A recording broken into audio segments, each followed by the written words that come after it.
The sound of sobbing carried on the dry Texas wind as Zachariah Ingram reined in his horse, ears perked to the unfamiliar sound. In the rugged terrain of West Texas in 1875, cries like these were as out of place as rain in August. His weathered hand instinctively moved to his revolver as he dismounted, boots crunching on the rocky soil of the trail that led to the small town of Rivercross. "Hello," he called out, following the sound to a dilapidated storage shed nestled among a cluster of cottonwoods. The building looked abandoned, its wooden planks warped and graying with age, but the brand-new padlock on the door told a different story. The sobbing grew louder as he approached. "Is someone in there?" Zachariah asked, pressing his ear to the rough-hewn door. "Please help me." The woman's voice was hoarse, as if she'd been crying for hours. "They locked me in here. I'm supposed to be getting married today." Zachariah's jaw tightened. At 32, he'd seen his share of cruelty in the decades since the war ended. But imprisoning a bride on her wedding day was a new low. Without hesitation, he examined the lock, then backed up and studied the door's hinges. "Stand back, madam," he called. "I'm going to break this bolt." He retrieved the small axe from his saddlebag and, with 3 powerful swings, shattered the wooden beam that held the lock in place. The door swung open with a groan of protest, revealing a young woman in a crumpled white wedding dress, her face streaked with tears and dirt. "She's safe now," Zachariah murmured, more to himself than to her, as he extended his hand. "No one's going to hurt you anymore." The woman hesitated, then placed her trembling fingers in his calloused palm. Her blue eyes were rimmed red from crying, and her honey-blonde hair had come loose from its pins. Despite the dishevelment, she carried herself with dignity as she stepped into the sunlight. "Zara Osborne," she said, her voice steadier now. "And I thank you, Mr. Ingram, Zachariah Ingram." He tipped his hat. "Most folks call me Zach." Zara brushed futilely at her ruined dress. "I don't suppose you know the way to Rivercross, Mr. Ingram. I need to find someone there who can help me." "I'm headed there myself." Zachariah gestured to his horse, a sturdy palomino grazing nearby. "Mind telling me who locked you up out here, and why?" Zara's expression hardened. "Lawrence Tate, the man I was supposed to marry today." She looked away, pride battling shame on her face. "When I learned the truth about him this morning and tried to call off the wedding, he had his men bring me here, said he'd come back after the celebration to talk sense into me." Zachariah's expression darkened. Lawrence Tate was known throughout the territory, a wealthy cattle baron with a reputation for getting what he wanted, one way or another. "Well, you're not facing him alone now, Miss Osborne." "Just Zara, please," she said, attempting to tuck a strand of hair behind her ear. "And I couldn't ask you to get involved in my troubles." "You didn't ask?" Zachariah offered a rare smile. "I volunteered." He helped her onto his horse, then mounted behind her. As they set off toward Rivercross, Zachariah couldn't help but wonder what he'd gotten himself into. He'd come to town for supplies before heading back to his small ranch, not to rescue a runaway bride from one of the most powerful men in the territory. But as Zara's breathing steadied and she gradually relaxed against him during the ride, he knew he couldn't have done anything differently. Some things a man just couldn't ride past, and a woman in distress was one of them. Rivercross came into view as the sun began its descent toward the western horizon, a growing settlement of wooden buildings straddling the namesake river, with a church steeple rising above the dusty main street. Zachariah felt Zara stiffen as they approached. "They'll all be at the reception by now," she whispered, "at Tate's mansion on the hill." "Then we'll avoid it," Zachariah replied. "Do you have family here? Someone who can take you in?"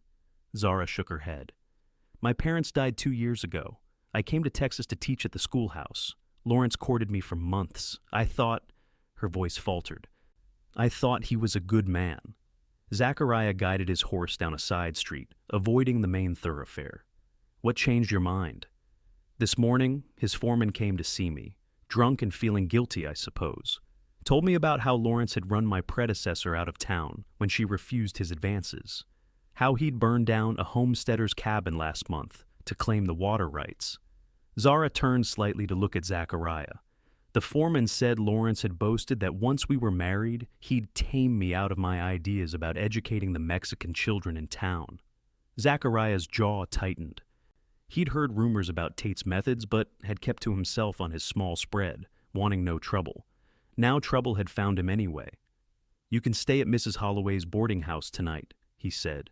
"She's a good woman. Tomorrow we'll figure out your next steps." Zara touched his arm.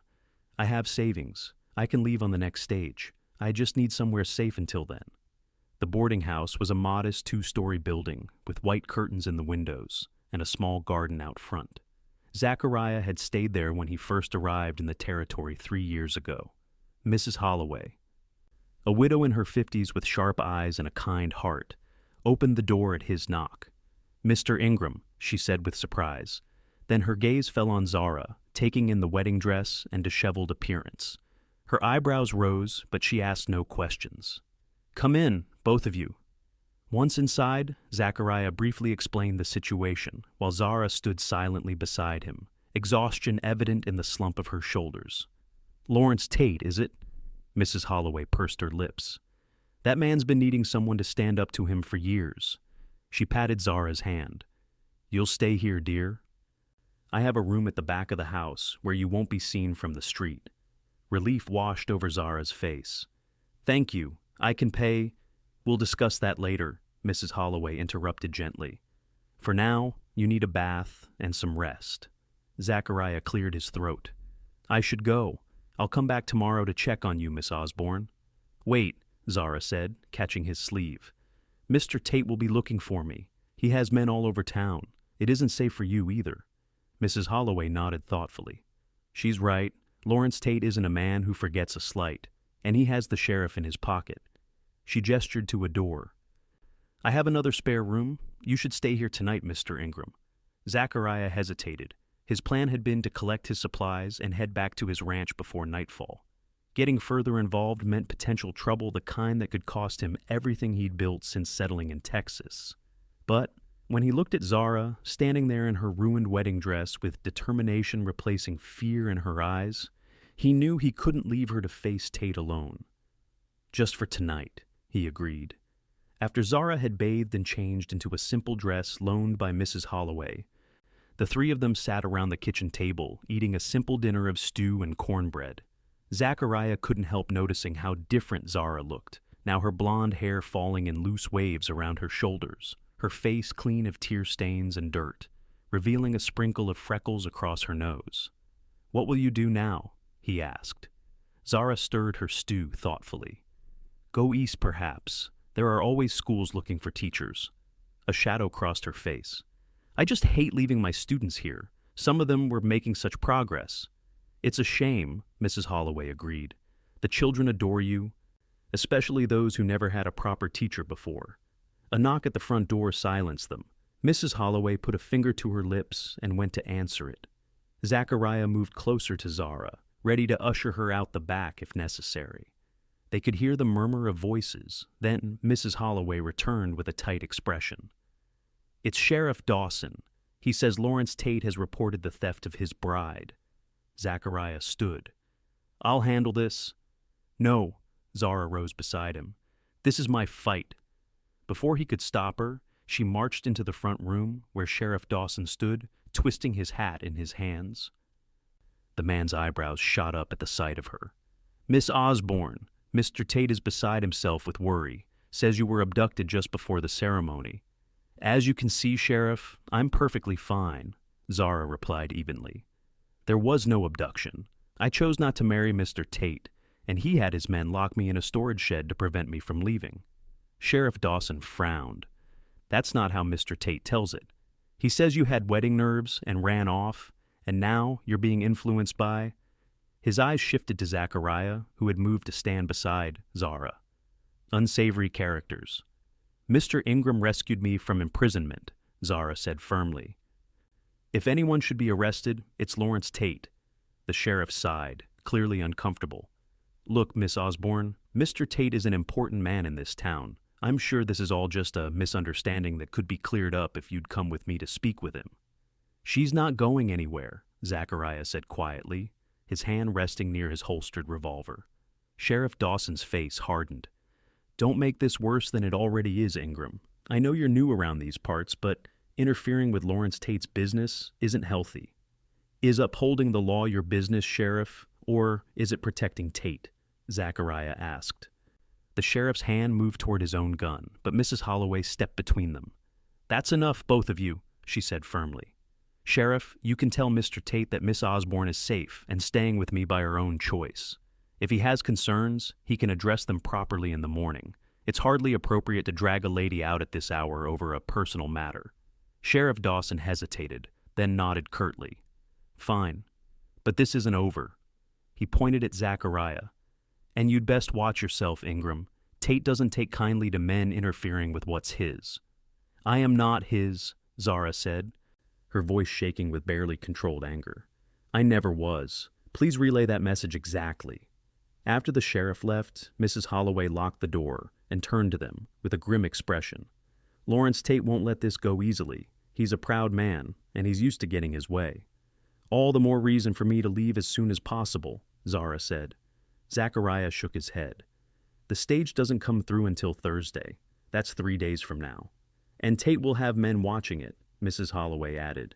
You wouldn't make it 10 miles. Zachariah paced the small room, thinking. My ranch is about a day's ride north of here.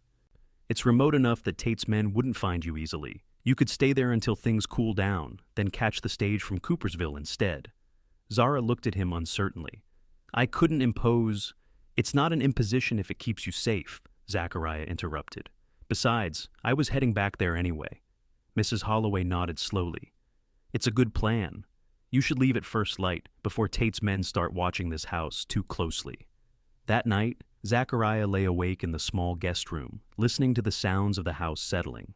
He'd come to Texas after the war, seeking peace and solitude. Buying a small ranch far from town, where he could raise horses and cattle without the complications of society. Now he was about to bring a woman, a beautiful, educated woman, who was used to town life back to his simple home. He told himself it was just temporary, just until she could safely leave on the stage from Coopersville. But something about Zara Osborne stirred feelings he'd thought long buried feelings of protectiveness, yes, but also admiration for her courage and dignity in the face of adversity. Morning came quickly. Mrs. Holloway had packed them food for the journey and found Zara some more suitable traveling clothes, a simple skirt and blouse, along with a wide-brimmed hat to shield her face from both the sun and potential recognizers. You'll need to ride double again, Zachariah said, as they prepared to leave through the back door. We can buy you a horse in Coopersville later. Zara nodded, tying her hair back with a ribbon. I'm grateful for your help, Mr. Ingram. I know this puts you at risk too.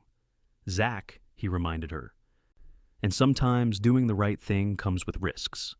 They slipped out of town as the sun was just beginning to light the eastern sky, taking back roads and cattle trails to avoid being seen.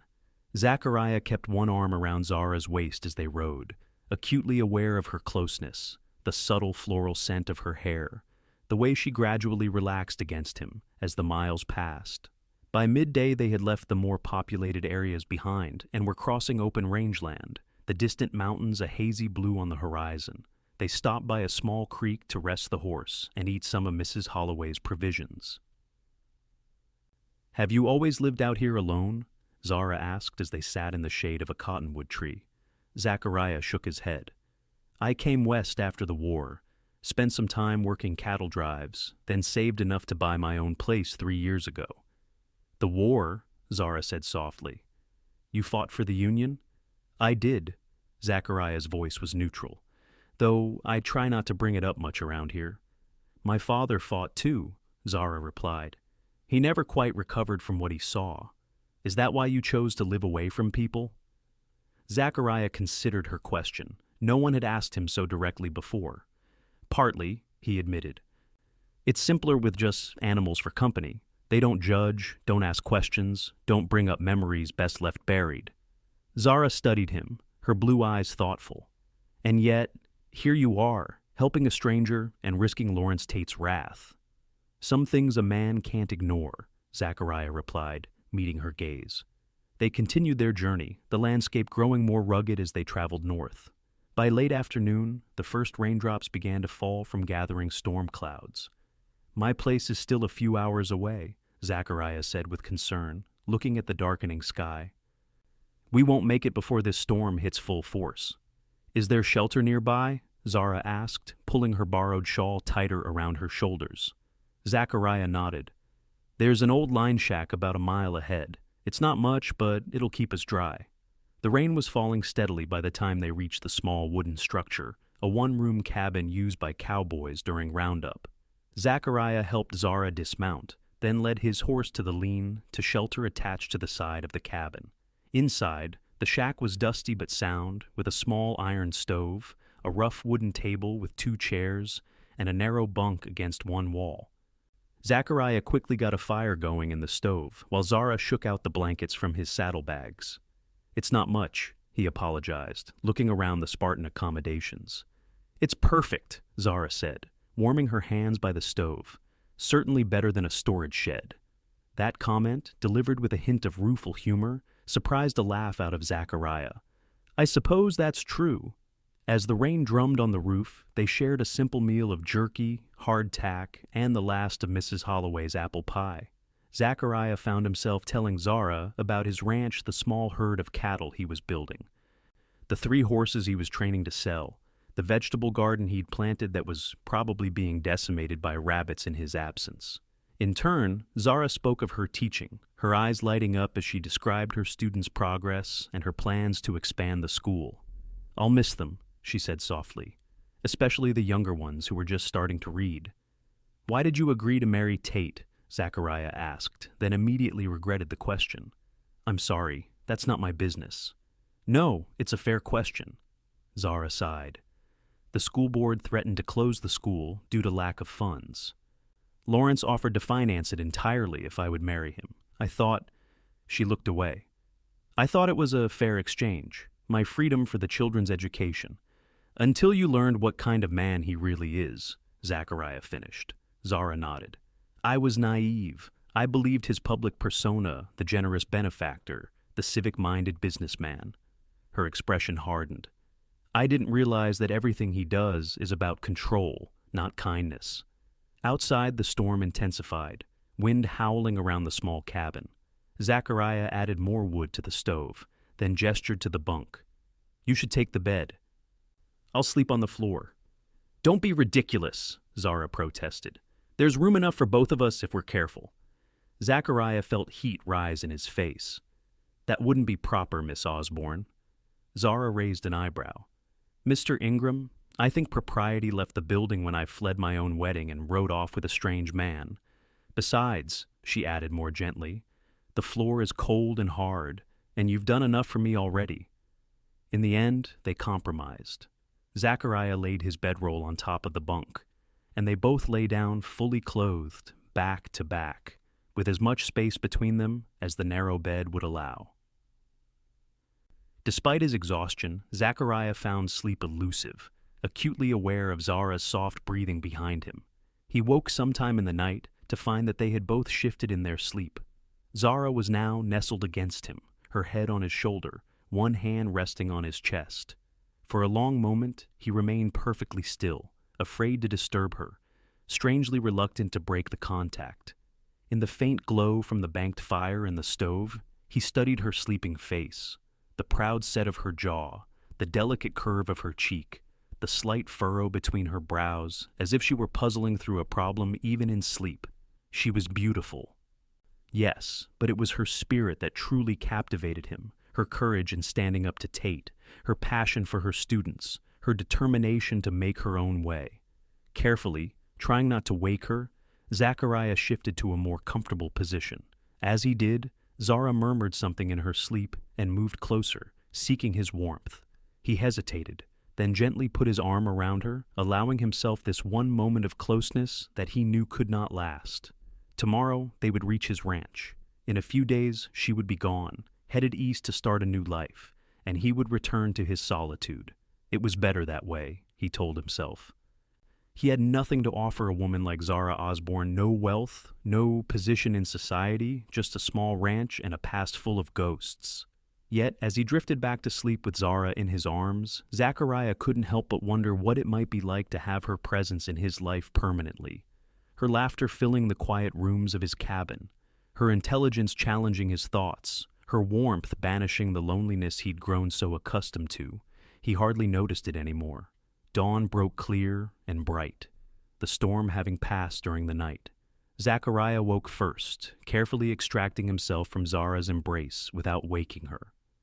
He built up the fire and put coffee on to boil, then stepped outside to check on his horse. The morning air was fresh and clean after the rain, the landscape washed in golden light.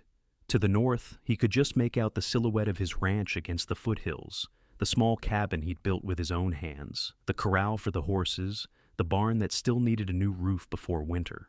It wasn't much compared to Lawrence Tate's mansion, but it was his, earned through honest work and perseverance.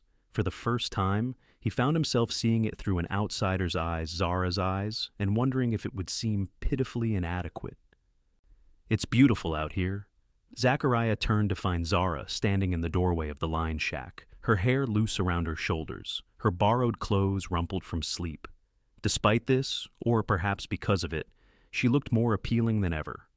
"The storm cleared everything," he agreed, turning back to the view. "My place is just beyond that rise. We should reach it by midday." Zara came to stand beside him, close enough that their shoulders nearly touched.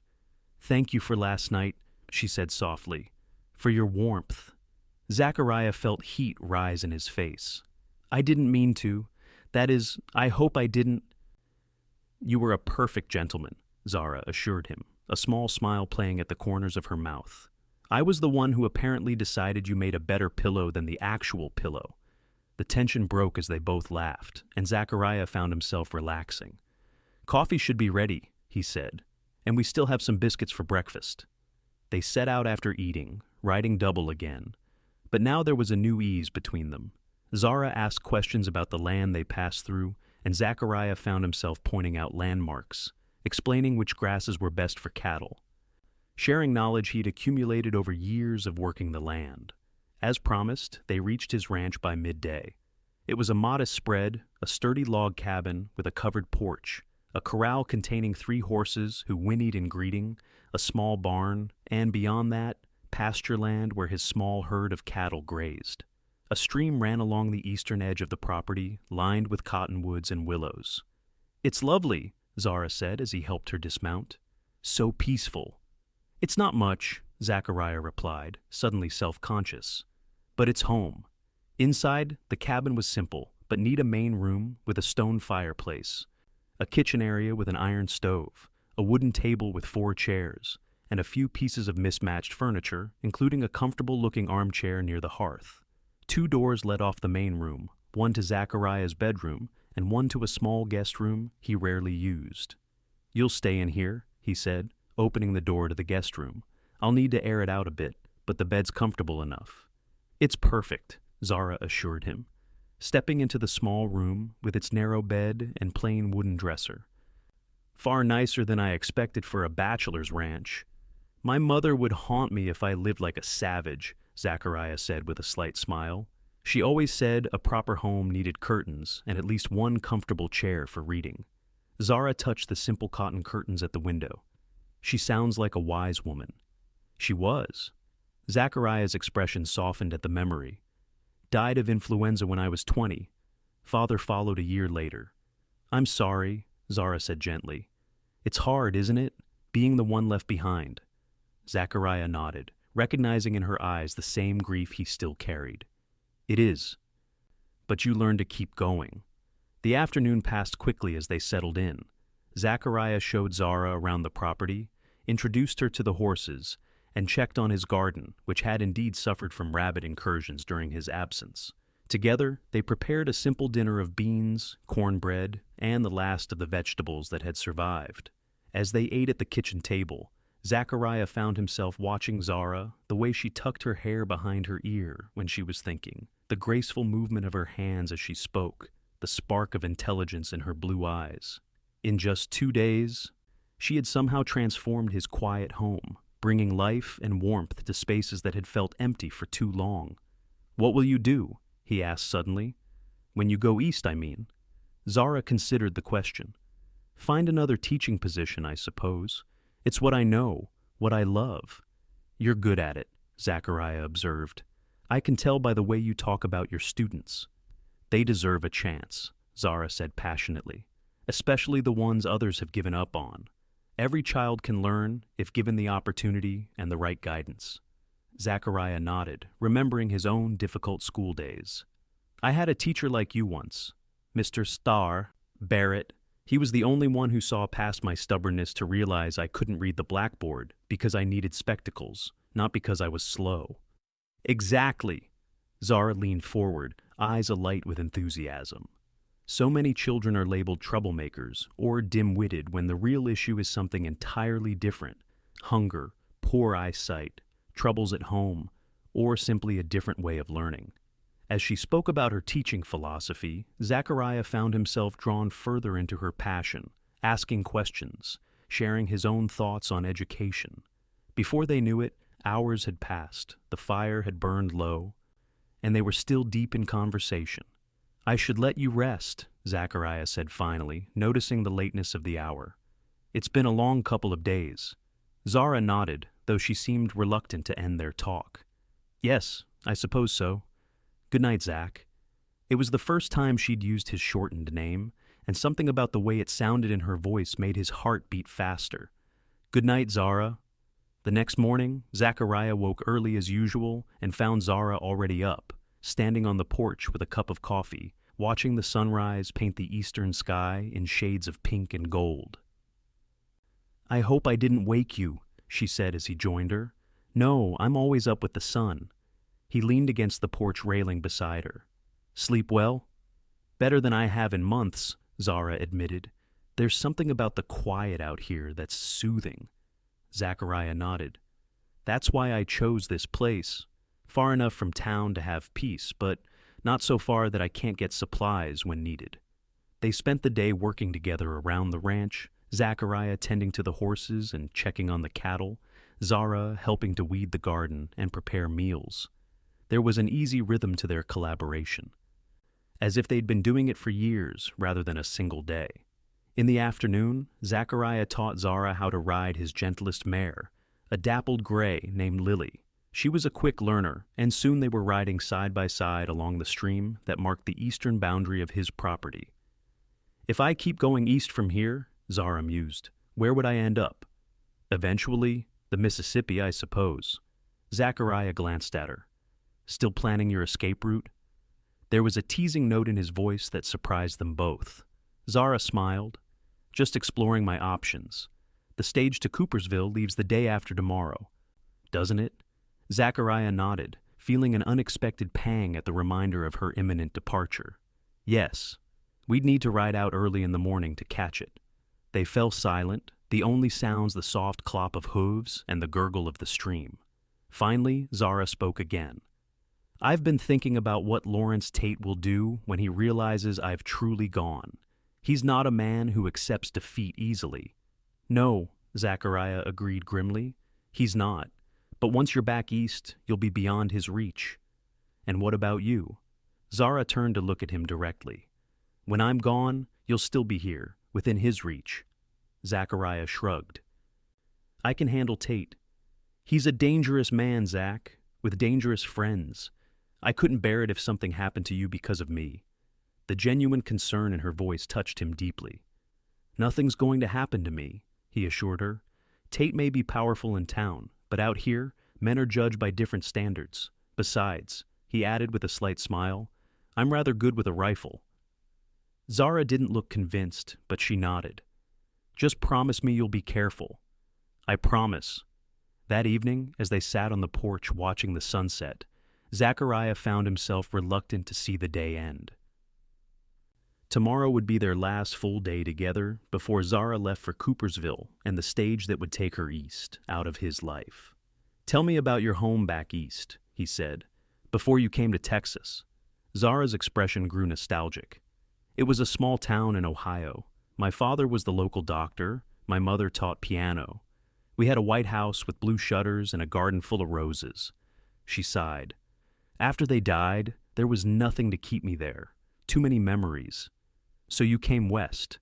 For adventure, for purpose. Zara smiled ruefully. For a fresh start where no one looked at me with pity as the poor Osborne girl who lost her parents. Zachariah understood that feeling all too well. "And did you find what you were looking for?" "Parts of it," Zara said thoughtfully. "I found purpose in teaching. I found that I'm stronger than I thought, braver too." She looked at him. "And now I've found that there are still good men in the world, despite evidence to the contrary." Her words warmed him, though he felt unworthy of such praise. "I'm just a simple rancher who happened to be riding by at the right time." "No," Zara said firmly. "You're a man who could have kept riding but chose to help instead, who risked Lawrence Tate's wrath to protect a woman you didn't even know, who opened your home to me without hesitation." Her voice softened. "That's not just anything, Zach. It's everything." Their eyes met, and Zachariah felt something shift between them, a recognition, a possibility, a future he hadn't dared to imagine. Slowly, giving her every chance to pull away, he leaned closer. Zara met him halfway, her lips soft against his in a kiss that began tentatively but quickly deepened. Zachariah cupped her face gently in his calloused hands, marveling at her softness, at the way she fit against him as if she belonged there. When they finally broke apart, both breathless, Zachariah rested his forehead against hers.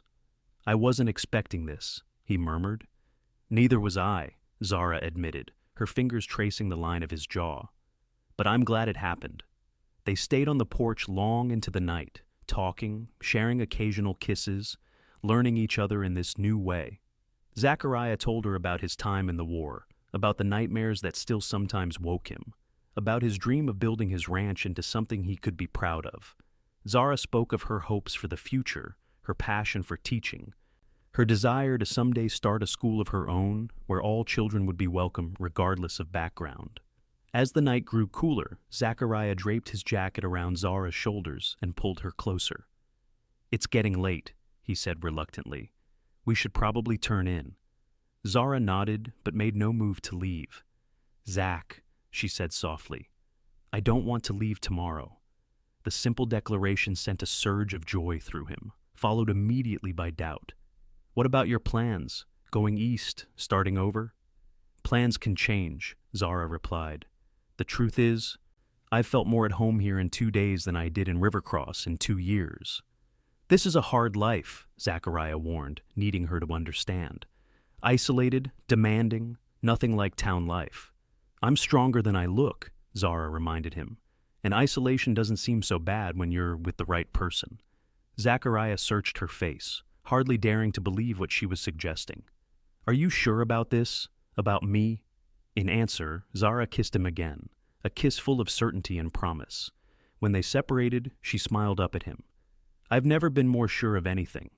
They agreed to take things slowly, to give themselves time to be certain. Zara would stay at the ranch for now, and they would see where their feelings led them. If, after a month, she still wanted to stay, they would discuss a more permanent arrangement. The next few weeks passed in a blur of shared work and growing closeness. Zachariah taught Zara about ranch life, how to care for the horses, how to mend fences, how to tell when a storm was coming by the way the air felt. In turn, Zara brought order and comfort to his home, planting flowers around the porch, organizing his haphazard collection of books, teaching him recipes his mother would have approved of. In the evenings, they would sit on the porch or by the fire, talking, reading aloud to each other, or sometimes just enjoying comfortable silence. At night, they slept in separate rooms, though their goodnight kisses grew longer and more ardent as the days passed. 1 month to the day after Zara had decided to stay, Zachariah rode into Coopersville for supplies. While there, he visited the telegraph office and sent a message to the sheriff of a neighboring county, a man he'd known during the war who had no ties to Lawrence Tate.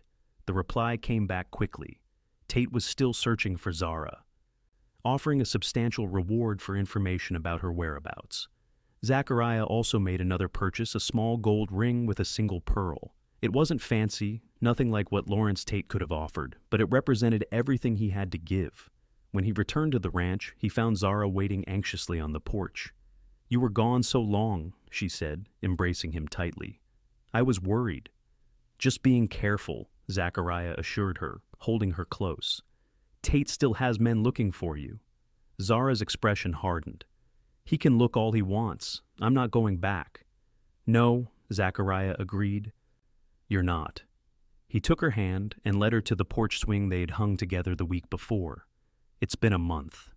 Yes, Zara said softly. It has. And, Zachariah asked, his heart in his throat, have you decided? In answer, Zara leaned forward and kissed him deeply. I decided weeks ago, Zach. I want to stay. With you. For as long as you'll have me. Relief and joy flooded through him. Zachariah reached into his pocket and pulled out the small velvet box. I was hoping you'd say that, he said, opening it to reveal the ring. Because I can't imagine my life without you anymore. Tears filled Zara's eyes as she looked at the ring. It's beautiful. It's not much. It's perfect, Zara interrupted firmly. Absolutely perfect. Zachariah took her hand. Zara Osborne, would you do me the honor of becoming my wife? Not because you need protection or because you're running from something, but because you want to build a life here with me. Yes, Zara whispered, tears spilling onto her cheeks. Yes, I will. He slipped the ring onto her finger, then pulled her into his arms, his heart fuller than he'd ever thought possible. Their wedding was a simple affair. Held at the ranch with only a few guests, Mrs. Holloway from Rivercross, who had kept their secret, the pastor from Coopersville and his wife, and a couple of neighboring ranchers Zachariah had befriended over the years. Zara wore a simple white dress that Mrs. Holloway had helped her make, with wildflowers in her hair instead of a veil. As they exchanged vows under the cottonwood trees by the stream, with the mountains as their witness, Zachariah marveled at how his life had changed in the span of 2 months, from solitude to partnership, from emptiness to fullness, from merely existing to truly living. The threat of Lawrence Tate still loomed, but they faced it together. Zachariah increased security around the ranch, and Zara was careful not to go into town where she might be recognized. They knew that eventually, Tate would either give up or find them, and they were prepared for either outcome.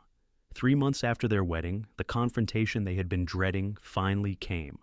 Zachariah was mending a fence on the far side of the property when he heard a horse approaching. Looking up, he saw a rider coming fast across the open ground, one of the young hands from a neighboring ranch. Mr. Ingram, the boy called as he reined in his horse. Mrs. Holloway sent me. Lawrence Tate and some of his men are on their way here. They found out about Mrs. Ingram. Zachariah's blood ran cold. How many men? 5, including Tate, the boy replied. They left Rivercross this morning. You rode all this way to warn us? The boy nodded. Mrs. Holloway paid me to, said it was important. Zachariah pressed a coin into the boy's hand. Thank you. Now ride back, but take the north trail. Don't let Tate's men see you. As the boy galloped away, Zachariah mounted his own horse and rode hard for the ranch. Zara was in the garden when he arrived, her face lighting up at the sight of him, before quickly shifting to concern as she registered his expression. What is it? She asked, setting down her basket of vegetables. Tate's coming, Zachariah said grimly, dismounting. He knows you're here. We need to prepare. Zara's face paled, but she nodded resolutely. What do we do? You could hide, Zachariah suggested. Take Lily and ride to the Johnsons' place while I deal with Tate. No, Zara said firmly. I'm done hiding. This is our home, and I'll defend it with you. Zachariah wanted to argue, to insist she get to safety. But the determination in her eyes told him it would be futile. Besides, she was right. This was their home, and they would face this threat together. They quickly prepared, bringing the horses into the barn, securing the house, and positioning weapons where they could be easily reached if needed. As the sun began to set, they heard the approach of riders. Stay inside, Zachariah told Zara, handing her his spare revolver. Use this only if you have to. He stepped out onto the porch, rifle in hand, as 5 riders came into view. Lawrence Tate was easy to identify, a tall, broad-shouldered man with a thick mustache, wearing an expensive suit despite the dusty journey. The men with him were clearly hired guns, hard-faced and heavily armed. That's far enough, Zachariah called when they were still 30 yards out. The riders stopped, and Tate urged his horse a few steps forward. Ingram, he said, his voice carrying across the yard. I believe you have something that belongs to me. Nothing here belongs to you, Tate, Zachariah replied evenly. No? Tate's smile didn't reach his eyes. Then where is Zara Osborne, my fiancé who was abducted on our wedding day? She's not your fiancé, Zachariah said, and she wasn't abducted. She left of her own free will after you had her locked in a shed. Tate's face darkened with anger. She was confused, influenced by troublemakers. I've come to take her home where she belongs. This is my home. Zara's voice came from behind Zachariah as she stepped onto the porch beside him. And I'm exactly where I belong. Tate's expression shifted from anger to shock as he took in her appearance healthy, confident, and clearly not a prisoner. His gaze fell to the gold band on her left hand, and his face contorted with rage. You married him? He spat. This nobody? I married a good man, Zara replied calmly. A man who respects me and values me for who I am, not as a possession to be locked away when I disagree with him. You're making a mistake, Tate warned. Do you know what kind of life you're choosing? Dirt and toil and isolation, when you could have had luxury and position as my wife. I know exactly what I'm choosing, Zara said. And who? Now please leave our property. Tate's face flushed dark with anger. This isn't over, he snarled, then turned to his men. Take her. Kill him if he interferes. The hired guns reached for their weapons, but Zachariah was faster. His first shot struck the ground directly in front of Tate's horse, causing the animal to rear in panic. His second shot knocked the gun from the hand of the nearest gunman. The next one won't miss, Zachariah warned, his voice cold. Leave now, Tate, while you still can. For a tense moment, it seemed Tate would press the attack anyway. Then the sound of approaching riders drew everyone's attention. Coming up the trail were a dozen mounted men, led by a tall figure in a marshal's coat. What's going on here, Ingram? The marshal called as they approached. Marshal Davis, Zachariah acknowledged with relief. Mr. Tate here was just leaving. The marshal, an old war comrade of Zachariah's, rode closer, his men spreading out to surround Tate's group. Is that so, Mr. Tate? Because it looked to me like you and your men were about to cause trouble on private property. Tate's face was a mask of barely controlled fury. This man stole my fiancé. I was never your fiancé, Zara interrupted. Not truly. I agreed to marry you under false pretenses, and when I learned the truth about your character, I left. You had me locked in a storage shed to prevent me from leaving. Marshal Davis raised his eyebrows. Imprisoning a woman against her will is a serious offense, Mr. Tate. She's lying, Tate blustered. She was having wedding nerves. That's all. This man took advantage. I have 6 witnesses who say otherwise, the marshal interrupted, including Mrs. Holloway of Rivercross, who gave a sworn statement about the condition Miss Osborne was in when she arrived at her boarding house that day. He gestured to Zara. And as I can plainly see, Mrs. Ingram here is a free woman, making her own choices. Tate looked from the marshal to Zachariah to Zara, realizing he was outmaneuvered. This isn't over, he said again, but the threat sounded hollow now. Actually, it is, Marshal Davis replied. You're going to turn around and ride back to Rivercross. You're going to forget all about Mrs. Ingram, and if I hear that you've caused any more trouble for this family, I'll personally see to it that those kidnapping charges are filed. Are we clear? Tate's jaw worked as he struggled with his rage, but finally he nodded curtly. With a last venomous look at Zachariah and Zara, he wheeled his horse around and galloped away, his men following. Thank you, Marshal, Zachariah said, lowering his rifle as the dust settled. Don't thank me yet, Marshal Davis replied, dismounting. That man won't give up easily. He's used to getting his way. We'll be ready, Zachariah said, putting his arm around Zara's shoulders. The marshal nodded. I'll have men keep an eye on him, make sure he leaves you be. He smiled slightly. Congratulations, by the way. Marriage suits you, Ingram. Never thought I'd see the day. After the marshal and his men departed, promising to check in regularly, Zachariah and Zara stood on the porch watching the sunset, arms wrapped around each other. Do you think it's really over? Zara asked. With Tate? Probably not entirely, Zachariah admitted, but he'll think twice before coming after us directly again. Zara leaned her head against his shoulder. I was so afraid he would hurt you. I was afraid of the same for you, Zachariah said, pulling her closer. But we faced him together, and we won. Together? Zara repeated softly. I liked the sound of that. In the months that followed, they remained vigilant, but Lawrence Tate never returned. They later heard that he had left Texas altogether, headed to California after financial setbacks, and scandal had diminished his standing in Rivercross. Whether the marshal had something to do with those setbacks, they never knew for certain, but they suspected his influence. As winter turned to spring, Zara and Zachariah expanded their little ranch.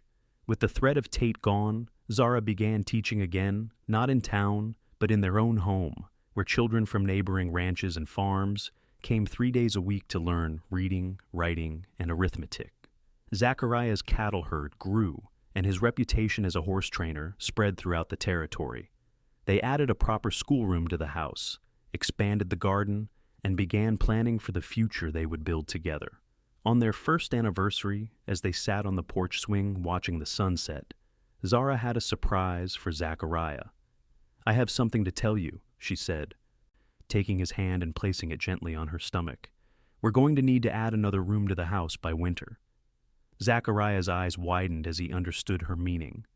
We're going to have a baby, Zara confirmed, her eyes shining with happiness. In about 7 months, according to my calculations. Joy like he'd never known flooded through Zachariah. He gathered Zara in his arms, holding her as if she were the most precious thing in the world, which to him she was. I love you, he whispered against her hair, more than I ever thought possible. And I love you, Zara replied, her voice catching with emotion. My rescuer, my partner, my home. As the sun disappeared behind the mountains, painting the sky in shades of pink and gold, Zachariah reflected on the journey that had brought them here. From a chance encounter at an abandoned storage shed to this moment of perfect happiness, their path had been unexpected, but undeniably right. She's safe now, he had said that day, breaking the bolt that held Zara prisoner. He couldn't have known then how those words would come to define not just her freedom from Lawrence Tate, but the life they would build together, a life of safety, trust, and love that grew stronger with each passing day. That night, as they lay in each other's arms, planning for their child's arrival and dreaming of the years ahead, Zachariah thanked whatever fate or providence had led him down that particular trail on that particular day. Had he chosen another path, had he arrived an hour later, had he ignored the sound of crying, their lives would have taken entirely different courses. Instead, they had found each other, rescued each other in ways that went far beyond breaking a bolt on a shed door. And as the gentle rhythms of ranch life continued around them, as seasons changed and their family grew, they remained each other's safe harbor in the sometimes stormy sea of life, two souls who had recognized in each other not just a partner, but a home. 7 months later, on a crisp autumn morning, their daughter was born, a healthy, strong, lunge little girl, with her mother's blue eyes and her father's quiet determination. They named her Hope, for she represented everything they had found in each other and everything they looked forward to in their future together. And as Zachariah held his daughter for the first time, with Zara smiling tiredly but radiantly beside him, he knew with absolute certainty that his life had found its purpose. Not just in the land he worked or the animals he raised, but in the family he and Zara had created, a family built on respect, partnership, and a love that had begun with a simple act of kindness outside a storage shed in the wild Texas landscape. She's safe now, he whispered to his newborn daughter, echoing the words that had started it all. And so are we,